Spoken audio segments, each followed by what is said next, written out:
Hello students, previous class में हम लोग को देखे थे फंक्शनल ग्रुप की नेमिंग कैसे करते हैं, जिसमें हम लोगों ने दो को बताया था कि एस्टर और इथर के बारे में, कि हम लोग प्रीवियस नेक्स्ट क्लास में बताएंगे, क्योंकि एस्टर और इथर का नेमिंग जो होती है और सब आईयूपीएसी नेमिंग से थोड़ा डिफरेंट होती है, इसलिए हम उसको आज बताएंगे। तो सबसे पहला हम लोग जानेंगे एथर के बारे में।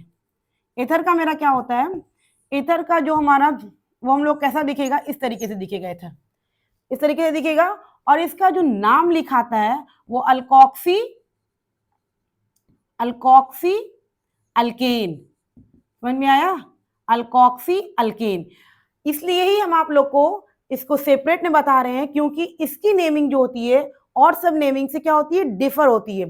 तो इसकी नेमिंग अल्कोक्सी अल्केन होता है। ठीक है। और आपको कोई भी ऑर्गेनिक कंपाउंड में दिया हुआ है, उसमें पता करना इसमें है क्या, ईथर है कि नहीं है। तो इस तरीके से आपको दिखेगा, जिसके दोनों साइड क्या होगा, ग्रुप अटैच होगा। जैसे देखिए इस तरीके से दिखेगा CH3, इस तरीके से आप लोग को दिखेगा। ठीक है। या आप लोग को इस तरीके से दिख सकता है,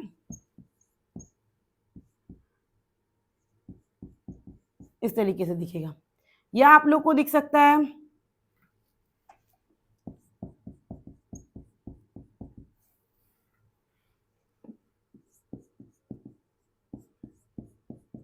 इस तरीके से दिखेगा, या आपको दिखेगा CH3 CH2 CH3, इस तरीके से। मतलब O के दोनों साइड में ग्रुप अटैच होगा।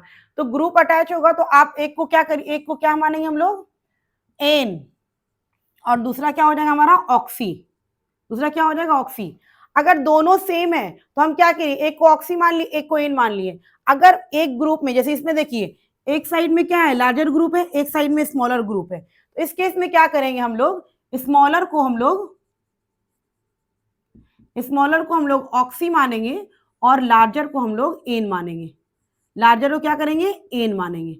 स्मॉलर को ऑक्सी और लार्जर को क्या करेंगे, एन मानेंगे। जब किस केस में, जब वो हमारा दोनों साइड से ग्रुप जो होगा, सेम ग्रुप है तो कोई दिक्कत नहीं है, आप एक को ऑक्सी मानिए एक को एन मानिए। सेम ग्रुप है, इसमें भी सेम ग्रुप है तो कोई दिक्कत नहीं, एक को ऑक्सी मानिए एक को एन मानिए। लेकिन अगर ग्रुप डिफर हो गया, एक साइड स्मॉलर ग्रुप है और दूसरे साइड लार्जर ग्रुप है, तो उस केस में हम लोग स्मॉलर वाले को ऑक्सी मानेंगे और लार्जर वाले को एन मानेंगे। तो चलिए इसकी नेमिंग पहले हम लोग स्टार्ट करते हैं। देखिए इसका हो जाए, एक कार्बन है तो क्या हो जाएगा, मीथ, तो मिथॉक्सी। मिथॉक्सी एक कार्बन है तो मीथ, और लगाना क्या है, एन। यही है अल्कोक्सी अल्केन। एक कार्बन मिथॉक्सी, एक कार्बन मीथेन। ठीक है। एक को ऑक्सी लिखना है, एक को एन से डिनोट करना है। यहां पर देखिए ये है, क्या हो जाएगा, दो कार्बन इथॉक्सी इथेन। यहां पर देखिए इसमें अब हम लोग देख रहे हैं, एक ग्रुप मेरा स्मॉलर है, एक ग्रुप मेरा लार्जर है। हम लोग क्या बोले, स्मॉलर को ऑक्सी मानना है और लार्जर को एन मानना है। तो इसमें हो जाएगा मिथॉक्सी इथेन। समझ में आया? इस तरीके से इसका नेमिंग किया जाता है। दोनों साइड ग्रुप अटैच रहेगा, तो दोनों साइड एक को ऑक्सी मानेंगे एक को एन मानेंगे। नंबर ऑफ कार्बन गिनिए मिथॉक्सी, नंबर ऑफ कार्बन गिनिए मीथेन, नंबर ऑफ कार्बन गिनिए दो carbon ethoxy, number of carbon गिनिए इथेन। यहाँ पर देखिए दोनों साइड का ग्रुप जो है डिफरेंट है, तो जो स्मॉलर होगा उसको ऑक्सी मानिए, जो लार्जर होगा उसको एन मानिए, उसके अकॉर्डिंग नाम लिख दीजिए। तो ये हो गया हमारा ईथर का आईयूपीएसी नेम। अब कुछ कॉमन नेम भी क्वेश्चन में पूछता है, कहीं कहीं पर क्वेश्चन में पूछता है कॉमन नेम। बहुत सारे बच्चे कंफ्यूज होते हैं, ये कॉमन नेम और आईयूपीएसी नेम होता क्या है। तो हम लोग तो अब तक जो जान रहे थे ये आईयूपीएसी नोमेनक्लेचर जान रहे थे, लेकिन अभी हम लोग ईथर का कॉमन नेम के बारे में भी जानेंगे। ईथर का कॉमन नेम कैसे लिखाता है। कुछ कॉमन नेम को तो याद करना पड़ता है, लेकिन कुछ जैसे ईथर का कॉमन नेम है, इसको हम लोग लिख सकते हैं। तो हम लोगों ने पहला एग्जाम्पल दिया था आपको ईथर का, CH3, ये एग्जाम्पल दिए थे।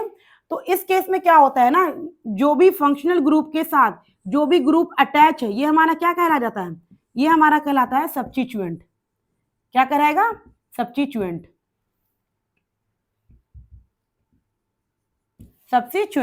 देख लीजिए, फंक्शनल ग्रुप के साथ जो भी ग्रुप अटैच है उसको हम लोग क्या मान लेंगे, सब्स्टिट्यूएंट मान लेंगे। तो सब्स्टिट्यूएंट की नेमिंग कैसे करते हैं, दो methyl di methyl, di methyl ether.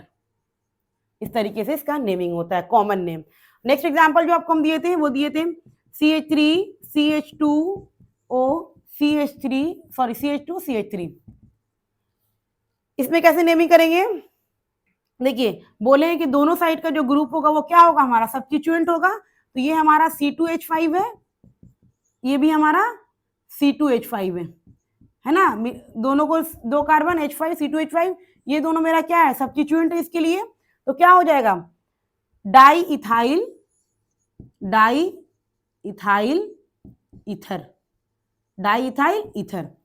इस तरीके से हम लोग कॉमन नेम लिखते हैं ईथर का। नेक्स्ट एग्जांपल जो था हमारा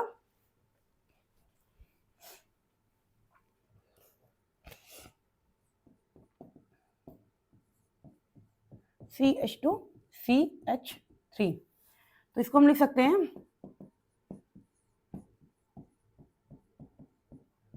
ये दोनों मेरा क्या है, सब्स्टिट्यूएंट है। तो सब्स्टिट्यूएंट में देखिए एक तरफ इथाइल है और एक तरफ मेरा क्या है, मिथाइल है। तो हम बताएं आप लोग को कि इस तरह का केस अगर आ जाता है, इथाइल और मिथाइल दोनों मिलेगा, तो हम लोग अल्फाबेटिकली जाएंगे, या सब्स्टिट्यूएंट हमको ऐसा मिल जाएगा कि 2-3 सब्स्टिट्यूएंट है ग्रुप में, तो हम लोग उस केस में हम लोग क्या करते हैं, अल्फाबेटिकली जाते हैं। अल्फाबेट में जो पहले आता है उसको पहले लिखते हैं। तो मिथाइल और इथाइल में इथाइल पहले आता है, इथाइल मिथाइल ईथर। इस तरीके से ईथर का कॉमन नेम हम लोग लिखते हैं। तो ये हमारा हो गया ईथर। अब हम आते हैं एस्टर के बारे में। ईस्टर मत बोलिएगा, एस्टर, ठीक है। एस्टर, एस्टर का हमारा कुछ इस तरीके से होता है, ठीक है। और ये इसका स्ट्रक्चर है ये। तो एस्टर के लिए हम लोग क्या यूज करते हैं, अल्काइल अल्कानोएट, अल्काइल अल्कानोएट, इसके लिए यूज करते हैं अल्काइल और अल्कानोएट, ठीक है। तो इसका एग्जांपल ये हम किस तरीके से दिखेगा,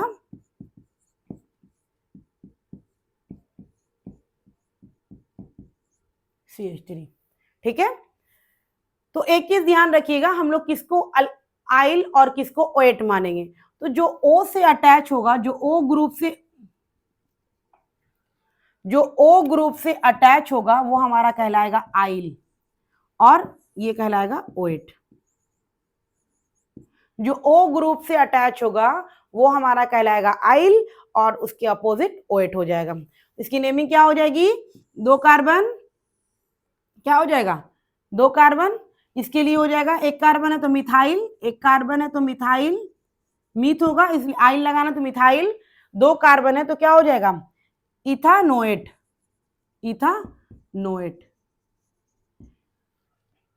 क्लियर है। ईस्टर का सिंपल नेम लिखते हैं, इसका structure C double bond O होता है। आपको कहीं पर भी क्वेश्चन में इस तरह का दिखेगा तो समझ जाइएगा ये ईस्टर है, और इसके दोनों साइड ग्रुप अटैच है। जो O से अटैच होता है उसका नाम आइल करते हैं, और उसके अपोजिट हम लोग ओएट करते हैं। तो हम लोग यहाँ पर लिख लिए मिथाइल, और नंबर ऑफ कार्बन यहाँ पर 2 है, तो इथानोएट, क्योंकि ये O से अटैच नहीं है इसलिए यहाँ पर ओएट आएगा। नेक्स्ट एग्जाम्पल हम ले लेते हैं,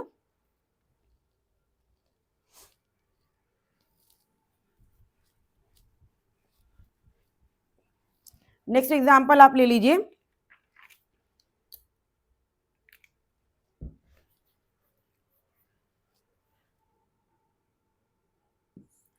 CH3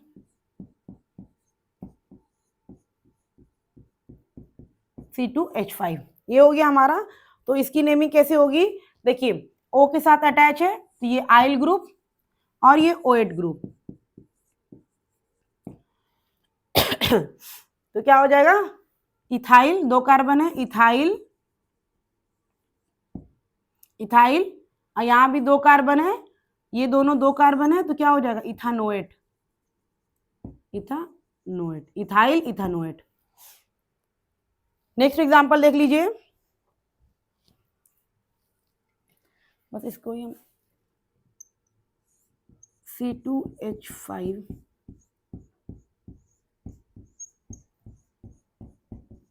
इसका एग्जाम्पल देख लीजिए आप, ये हो गया हमारा। तो इसमें क्या होगा, जो O से अटैच है वो आइल ग्रुप हो गया, ये आइल ग्रुप हो गया, और ये अटैच है इधर, तो ये मेरा OH हो गया। तो क्या हो जाएगा, मिथाइल, मिथाइल, यहां देखिए 2 कार्बन और एक ये 3 कार्बन, तो क्या हो जाएगा, प्रोपेनोएट, प्रोपानोएट,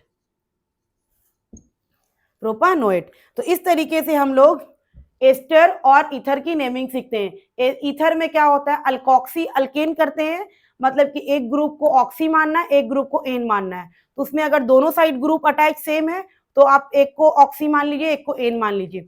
लेकिन अगर एक साइड ग्रुप स्मॉलर है और एक साइड ग्रुप लार्जर है, उस केस में हम लोग स्मॉलर को हम लोग ऑक्सी मानेंगे और लार्जर को हम लोग एन मानते हैं। अब आगे हमारा एस्टर, और हम लोग कॉमन नेम भी सीखे हैं ईथर का, वो भी ध्यान में रखिए, कॉमन नेम कहीं कहीं पूछता है।